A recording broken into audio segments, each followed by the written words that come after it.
Morning students.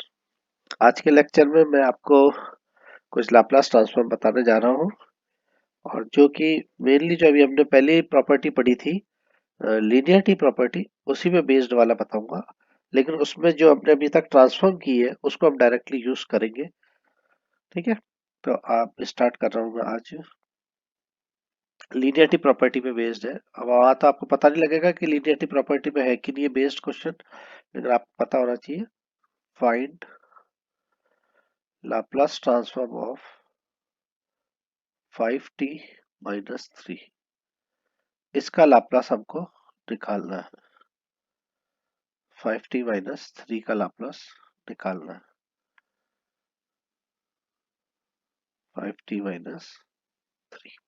ठीक है, तो जरा लीनियरिटी प्रॉपर्टी को साइड में हम बता दें कि हमने लीनियरिटी प्रॉपर्टी क्या पढ़ी थी। रैखिकता का प्रगुण हमारे पास क्या था। उसमें यह था कि अगर Laplace transform of c1 f1t plus c2 f2t है, तो अब उसको किस टाइप से लिखते थे। C1 Laplace transform of F1t plus C2 Laplace transform of F2t, इस टाइप से हम लिखते थे। इसकी रैखिकता का प्रगुण है, यानी लीनियरिटी प्रॉपर्टी। रैखिकता का प्रगुण मैंने साइड में लिखा है। तो ये कह रहा है कि इसको हमें सॉल्व करना है, तो इसका सॉल्यूशन है। अब जो मैंने लिखा है Laplace transform of 5t minus 3, यानी कि यहाँ पर सबसे पहले मुझे ये लिखना पड़ेगा लेफ्ट हैंड साइड 5t,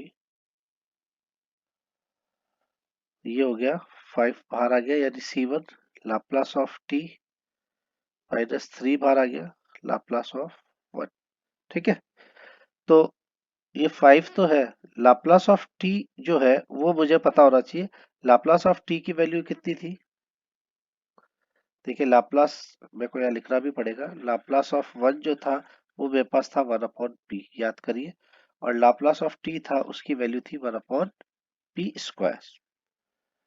ठीक है, तो यहाँ पर अब मुझे ये डायरेक्टली वैल्यूज को सब्स्टिट्यूट करना पड़ेगा।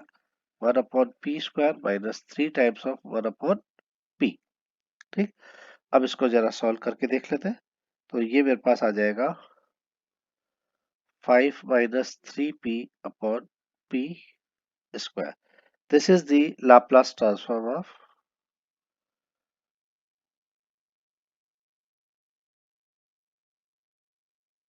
5t minus 3 is equal to 5 minus 3p upon p square. This is the required solution. चलिए नेक्स्ट और लेते हैं question. Find Laplace transform of 2 e raised to the power 3t minus e minus का 3t, e minus का 3t। ठीक है, तो उसको सॉल्व कर रहे हैं। Solution left hand side 2 e raised to the power 3t minus e raised to the power minus 3t by using linearity property। linearity property से मैंने कांस्टेंट बाहर निकाला, फंक्शन को अपनी जगह ही रख दिया। यहाँ पर फिर से फंक्शन ही है, इसमें कांस्टेंट नहीं है, तो ये आ गया। तो दिस इज इक्वल टू 2। जरा इसको याद करो, Laplace transform of e raised to the power at की वैल्यू क्या होती थी, और Laplace transform e raised to the power minus at की वैल्यू क्या होती थी। ये होता था p माइनस a और ये होता था p प्लस a। ठीक है, यही होता था। तो यहाँ पर 2 तो मेरे पास आ गया, यहाँ पर मेरे पास क्या आएगा 1 अपॉन p माइनस a, कितना है 3, ये वैल्यू आएगी। माइनस यहाँ पर मेरे पास माइनस का है, इसका मतलब p प्लस 3 यहाँ आएगा। ओके, ठीक है, अब इसको जरा सॉल्व कर लेते हैं। तो ये आ जाएगा मेरे पास 2p माइनस पी, तो p रह जाएगा और ये हो जाएगा 6 और प्लस 3 9, तो ये हो जाएगा p प्लस 9 अपॉन ए स्क्वायर माइनस बी स्क्वायर से हो जाएगा पी स्क्वायर माइनस का 9, या कंडीशन दे देनी पड़ेगी पी जो है वो ग्रेटर देन 3। तो ये आपके पास लाप्लास ट्रांसफॉर्म आ गया है।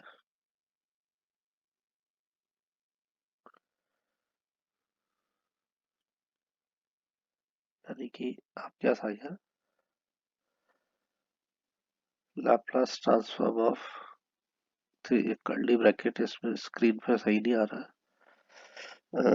किसका निकाला था, 2e⁻³ minus e⁻³ this is equal to p plus 9 p square minus 9, इसकी कन्वर्जेंट कंडीशन भी लिख दो, this is the required solution. अब मैं नेक्स्ट क्वेश्चन जो ले रहा हूँ वो ले रहा हूँ, अभी तक मैंने आपको सिंपल बताया था, अब ट्रिग्नोमेट्री वाला ले रहा हूँ। एक्सपोनेंशियल का आ गया, अब एक एग्जांपल आपको ट्रिग्नोमेट्री का लेके बताता हूँ। ये है मेरे पास, find the Laplace transform sine square 80। अभी हम साइन का पढ़ चुके हैं, कॉस का पढ़ चुके हैं, लेकिन साइन स्क्वायर का नहीं है। तो मेरे को इस स्क्वायर को पहले अपने जो साइन स्क्वायर है उसको मुझे कॉस 2a या साइन 2a जैसे भी इसको ब्रेक करना है वैसे कर दूंगा, उससे मेरे पास इसका लाप्लास निकल आएगा। तो find Laplace transform of sine square 80। अब साइन स्क्वायर का हमने नहीं पढ़ा है, साइन 80 और कॉस 80 पढ़ा है।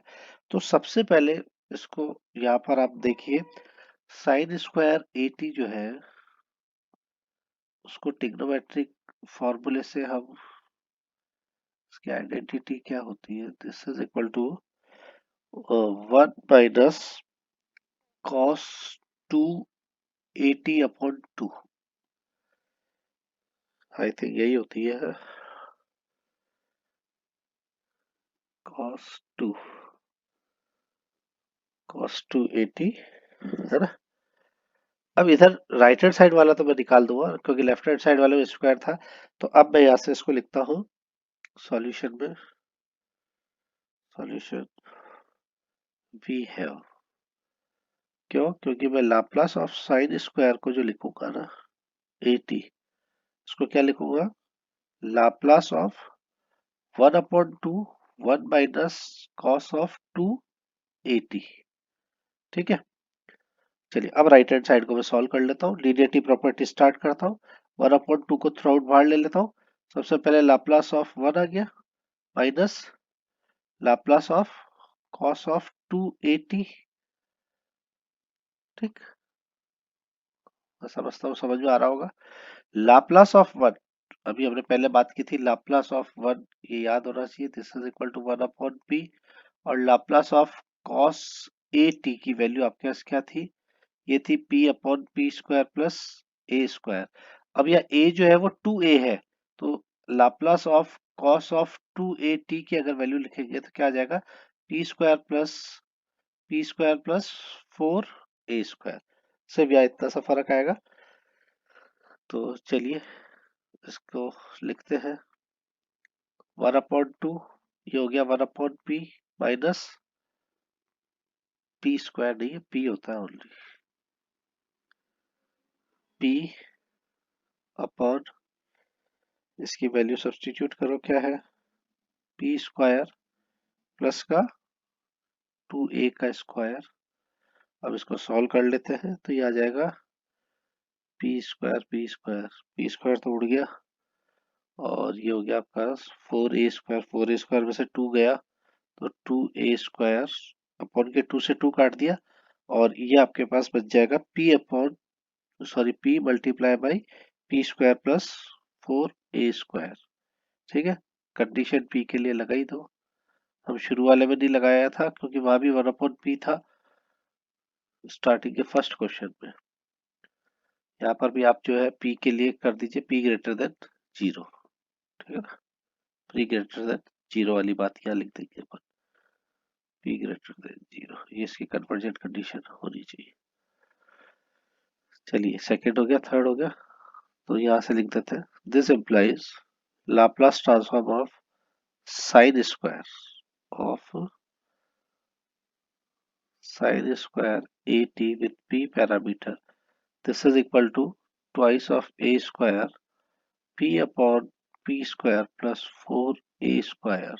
This is the required answer with convergent condition.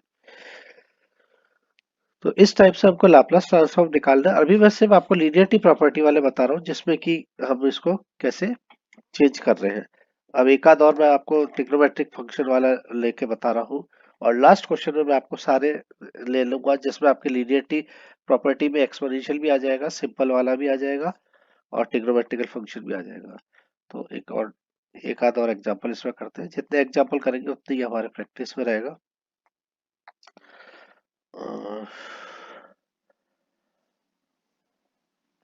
Find the Laplace transform of 4 cos square 2t। देखिए मैंने जान के cos स्क्वायर का लिया है, तो सबसे पहले इसको cos स्क्वायर को ट्रिग्नोमेट्रिक में इस टाइप से लिखे कि हमारे पास जो राइट हैंड साइड में है वो उसका हमें लाप्लास पता हो। तो जो cos स्क्वायर 2t जो है, जैसा अभी साइन स्क्वायर लिखा था, तो यहाँ पर आपके पास कितना हो जाएगा 1 plus cos of 4t upon 2। मेरे ख्याल से ये इसकी वैल्यू होती है।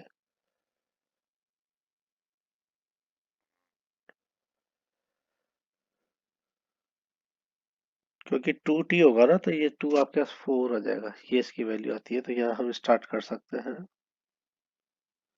We have Laplace transform of 4 cos square 2t। This is equal to Laplace transform of 4 है ना, तो ये ऊपर कट जाएगा तो ये 2 हो जाएगा, यानी 2 of 1 plus cos of 4t। ठीक है, ठीक लिख रहे हैं ना। चलिए लीनियरिटी प्रॉपर्टी लगा दो, यहाँ पर भी 2 बाहर आ जाएगा।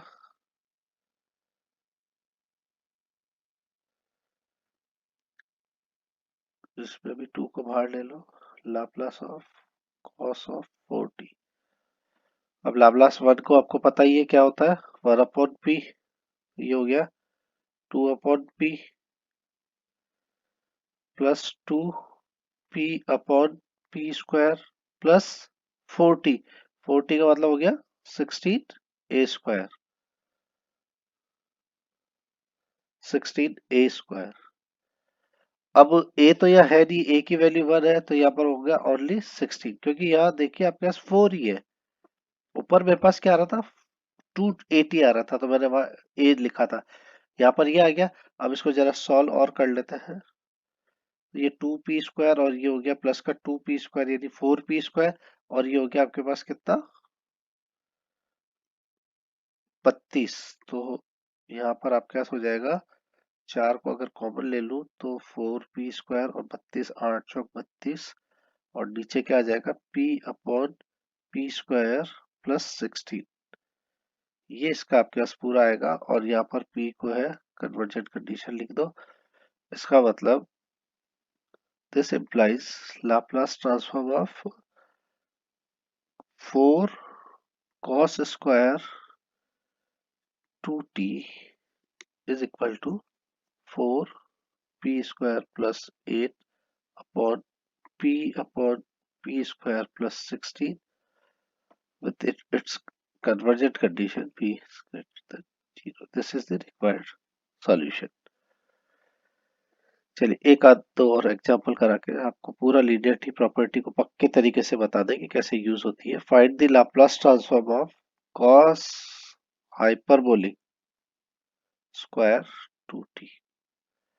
अब पहले cos हाइपरबोलिक को जो है हमारे को सीधे वाले में तोड़ना पड़ेगा, यानी cos हाइपरबोलिक स्क्वायर 2t। इसको अगर डायरेक्ट फॉर्मूले में रखें तो जस्ट अभी ऊपर cos का बताया सेम वैसा ही है, और ये हो जाएगा 1 अपॉन 2 1 प्लस cos, वहां पे वही था तो cos हाइपरबोलिक 2t, तो यहाँ 4t, बिल्कुल ऊपर वाले के स्टाइल में हमें करना है। तो यहाँ अगर मैं सॉल्यूशन लिखता हूँ तो लिखूंगा वी हैव, किसका ले रहे हैं Laplace transform of cos hyperbolic square 2t का, तो क्या लिखेंगे 1 अपॉन 2 थ्रू आउट बाहर ले लेते हैं। ठीक, लाप्लास ट्रांसफॉर्म ऑफ, इसको जैसे लिख रहे हैं वैसे लिख देते हैं, चलो पहले इसकी डेफिनेशन लगाओ। लाप्लास ऑफ, इसको अभी मैंने लिखा था अंदर, 1 + कॉस हाइपरबोलिक 4t। ठीक है, अब लीनियरिटी प्रॉपर्टी लगाते हैं। 1/2 Laplace of 1 plus 1/2 Laplace of cos hyperbolic 4t। अब we know that Laplace of 1 तो बार बार मेरे काम आ ही रहा है, तो ये तो मुझे याद हो ही गया है। Laplace of cos hyperbolic eighty, इसको भी हम जस्ट पढ़ के आए, इसकी वैल्यू क्या थी, p/p² माइनस a²। ये वैल्यू वहां पर थी, माइनस आता था, है ना। तो यहाँ पर आपके पास a की वैल्यू कितनी है, 4 है। ठीक है, तो इसका मतलब Laplace transform of cos hyperbolic 4t की वैल्यू कितनी आ जाएगी, p अपनी जगह रहेगा, या p² माइनस 4 की जगह कितना आ जाएगा, 16। ठीक है, तो ये इसका डायरेक्ट लाप्लास मेरे को पता लग गया। अब मेरे को ऊपर इसमें वैल्यूज को सब्स्टिट्यूट करना है, तो 1/t 1/p plus 1/2 p/p² plus का 16, सॉरी प्लस नहीं, हाइपरबोलिक है तो यहाँ माइनस, ऐसे गलती हो जाती है, ये माइनस का 16। अब इसको सॉल्व कर लेंगे अपन, ये p² हो जाएगा और ये 16 जाएगा ऊपर, और ये 2 से 2 कटेगा तो 2p², तो ये आपके पास आ जाएगा सॉल्व होके 1/2 p², ये p² इधर गया, ये p² इधर गया, 2p², तो ये कटेगा तो 2 नीचे से कट जाएगा, माइनस का 16 है तो ये माइनस का 8 आ जाएगा 2 से कट के, और नीचे रहेगा p/p² माइनस का 16। यह जो कन्वर्जन कंडीशन आएगी वो आएगी आपके पास ये वाली। ठीक है, तो ये आपके पास आ गया।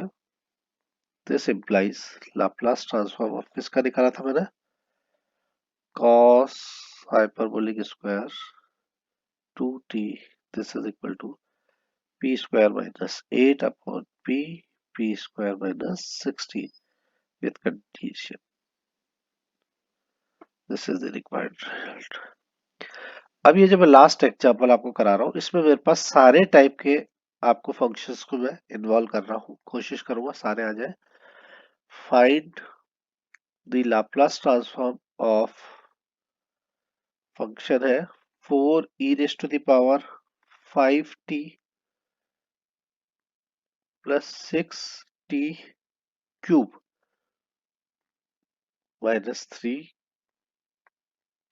sin 4t plus 2 cos 2t, है ना।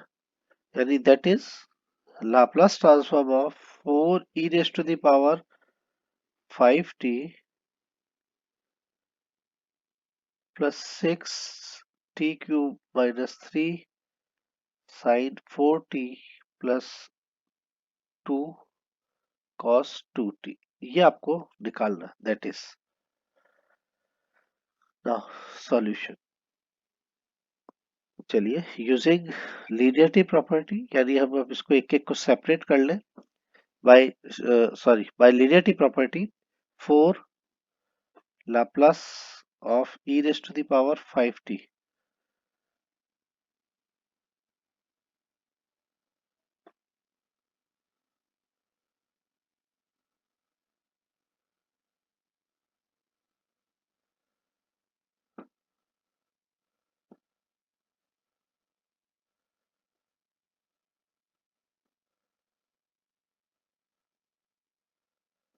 Plus 2 Laplace of cos 2t, मैंने सिंपल रेखिकता का प्रगुण लगा के मैंने सेपरेट कर लिया है। अब यहाँ पर एक एक का आपको पता होना चाहिए। e⁻5t की जगह में क्या लिखूंगा, लाप्लास ऑफ e⁻at की वैल्यू मेरे पास कितनी आती थी, 1/p माइनस ए। अगर ये आपके पास पॉजिटिव है तो यह नेगेटिव आता था। ठीक है, फिर लाप्लास ऑफ t⁻n की वैल्यू आपके पास कितनी आती थी, ये अगर आपको ध्यान हो तो ये आता था आपके पास फैक्टोरियल n, फैक्टोरियल एन। तो यहाँ पर आप फैक्टोरियल एन इसकी वैल्यू रखा दो, फैक्टोरियल एन, और यहाँ नीचे आता था पी एन प्लस वन, जहाँ पर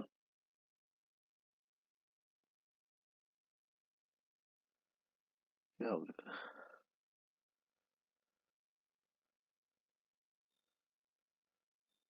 इसकी वैल्यू आती थी आपके पास factorial n p n plus one. क्या हो रहा है, इसको हटाओ यहाँ से। Laplace of t raise to the power n, इसकी जनरल वैल्यू होती थी फैक्टोरियल एन, और ये होता था पी एन प्लस वन। ठीक है, और यहाँ पर पी जो है वो कन्वर्जेंट कंडीशन में ये होता था, और साइन 80 और उसकी हमें पता ही है, फिर भी हम साइड में लिखते चले जाते हैं क्योंकि मैं इसको डायरेक्ट यूज करके बताऊंगा आपको कैसे हम यूज कर रहे हैं। Laplace of sine 80, this is equal to a upon p square plus a square sorry cos 80 cos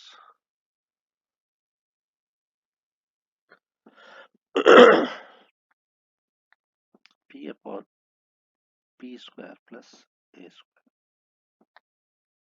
ठीक है, चलिए ये हो गया 4, क्या चीज है ये, e raise to the power 5t। 4 Laplace e raise to the power 5t का मतलब हो गया p माइनस 5।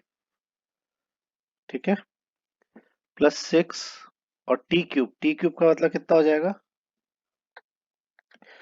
टी क्यूब का मतलब हो जाएगा फैक्टोरियल 3 अपॉन पी की पावर 4, एन प्लस वन है ना, माइनस 3, इसका कितना हो जाएगा, ए आपके पास 4 है, ये हो जाएगा पी स्क्वायर प्लस का 16। ठीक है, प्लस 2, ये हो जाएगा पी, और पी स्क्वायर प्लस का 4। ठीक है, अब इसको पूरे को सॉल्व करके देख लेते हैं पर कितना आ रहा है। फैक्टोरियल 3 की वैल्यू होती है 6, तो ये पहला वाला तो आ गया 4 अपॉन पी माइनस 5 प्लस का 36 अपॉन पी 4 36, और ये है आपके पास कितना 4 माइनस का 12 अपॉन पी स्क्वायर प्लस 16, और ये हो जाएगा प्लस का 2p P square plus 4। This is the required answer, this is the required solution. अब एक लाप्लास में वो ले रहा हूं जिसमें अभी देखिए हमने यहाँ डिस्कस किया था, अ, देखो अब जो मैं लाप्लास ले रहा हूँ वो इस पे आधारित ले रहा हूँ। यहाँ पर अभी मैं एन के लिए कह रहा हूँ कि where n is positive positive positive, सारी बात पॉजिटिव की कर रहा हूँ। सपोज कीजिए अगर एन नेगेटिव आ जाए, यानी t race to the power minus n का अगर निकालना पड़े तो वो हमारे पास क्या आएगा। तो मैं फॉर्मूला आपके सामने लिखा हुआ है, मैं सिर्फ क्वेश्चन को बदल देता हूँ। फाइंड, ये सारा लीनियरिटी प्रॉपर्टी में मैंने बताया, find the Laplace transform of e raise to the power, sorry e नहीं, टी की पावर में बता रहे हैं ना, तो t race to the power minus 1/2 का अगर मैं लाप्लास निकालना चाहूँ, यानी क्या कह रहा हूँ मैं, Laplace transform of t race to the power minus half, ये क्या होगा। तो हमने यह बात की थी कि जब Laplace transform of t race to the power n था, तो हमने कहा था gamma factorial n t race to the power, t नहीं p race to the power n plus one, p race to the power n plus, ये n positive के लिए, but N negative के लिए क्या मैं इसको ये लिख सकता हूँ, gamma n plus one upon p n plus one, ये तो सेम ही रहेगा। तो यहाँ पर अगर मैं ये लिखता हूँ, तो यहाँ पर देखिए एन मेरे पास है माइनस का half plus one upon p race to the power minus का हाफ प्लस वन। ठीक, तो ऊपर वाले को जब सॉल्व करूंगा तो ये तो आ जाएगा गामा हाफ, और नीचे को जब सॉल्व करूंगा तो p race to the power आ जाएगा प्लस का half, p race to the power plus का हाफ ही आएगा। ठीक, तो जरा ध्यान करो, गामा 1/2 की वैल्यू हमारे पास क्या होती है, रूट पाई। गामा 1/2 जो होता है वो होता है root of pi. Gamma function से इसकी डायरेक्ट आपको वैल्यू पता लग जाएगी। तो ये तो हो गया रूट ऑफ पाई, और यह पीस पावर में है, तो इसको भी ये लिख सकता हूँ। इसका मतलब मेरे पास यहाँ इसकी वैल्यू क्या आ गई, this implies Laplace transform of t raise to the power minus half. ये बहुत इंपॉर्टेंट है, ये डायरेक्ट रिजल्ट आपको जब आप इसकी एप्लीकेशंस पढ़ेंगे डिफरेंशियल इक्वेशन को सॉल्व करने के लिए, तब वहाँ डायरेक्ट रिजल्ट आपको याद होने चाहिए। दिस इज द रिक्वायर्ड, और बड़ा इंपॉर्टेंट है लाप्लास ट्रांसफॉर्म। तो अब हमारे नेक्स्ट लेक्चर में हम इसके शिफ्टिंग प्रॉपर्टी और उसका चेंज ऑफ स्केल प्रॉपर्टी के बारे में डिस्कस करेंगे। Thank you.